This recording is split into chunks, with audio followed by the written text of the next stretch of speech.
Hanukkah Sameach, and welcome to Maharat's 8 Days of Light. I'm Sofia Freudenstein, and I'm a second-year student at Yeshivat Maharat.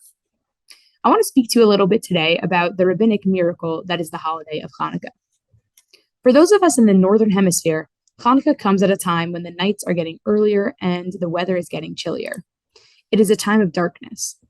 The holiday of Hanukkah, however, in the motif that many of us are familiar with, brings light to this darkness.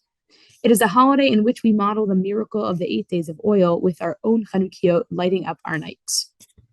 It is interesting to note, though, that Hanukkah itself is a rabbinic holiday, meaning that it is commemorating something after the Torah was written and was also instituted by the rabbis and not God's self. It is not a Deoraita holiday.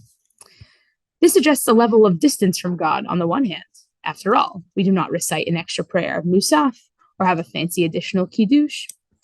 But Hanukkah, being a rabbinic innovation and not God's, also shows the power of human participation in bringing the divine into our world.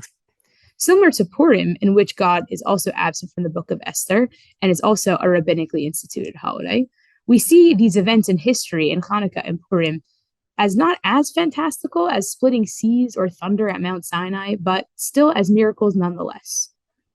Rav Eliezer Melamed, in his book Pnei Halacha, takes his understanding a step further in his book on the holidays. He notes that the lighting of the Hanukkah candles in the dark is not only a technical way to commemorate what happened in the temple ages ago, but is a metaphor for the entire rabbinic project. Before, during the time period of the first temple, prophecy existed as a method of communicating between God and the Jewish people.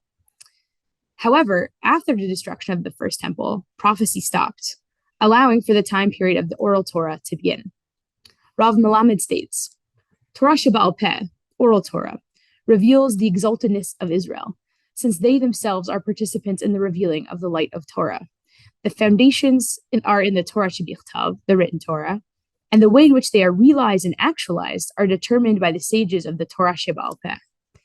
Indeed, the light of the written Torah shines more like the sun during midday, making the light of the oral Torah more similar to the moon and the stars.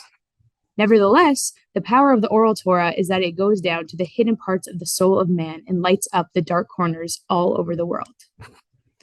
Rav Melamed is saying that the innovation of oral Torah itself in a post-First Temple or prophecy world is one that attempts to connect us with God beyond the darkness. And our job as rabbinic Jews is to try and search for God even in the darkness, to find holiness and meaning in our everyday actions, which can often be difficult to find. Hanukkah historically is a time in which prophecy is gone, but in which the foundations of rabbinic Jewry began to be established.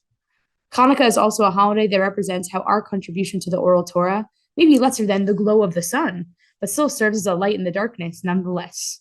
It empowers us to see beyond the darkness, to find the holiness and miraculousness around us, even without explicit divine orchestration.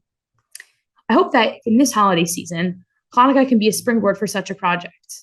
Like we did many years ago by finding light with the innovation of oral Torah, the Torah Sheba'al Peh, hopefully we can try and find some of the holiness in our own mundane lives. Chag Sameach.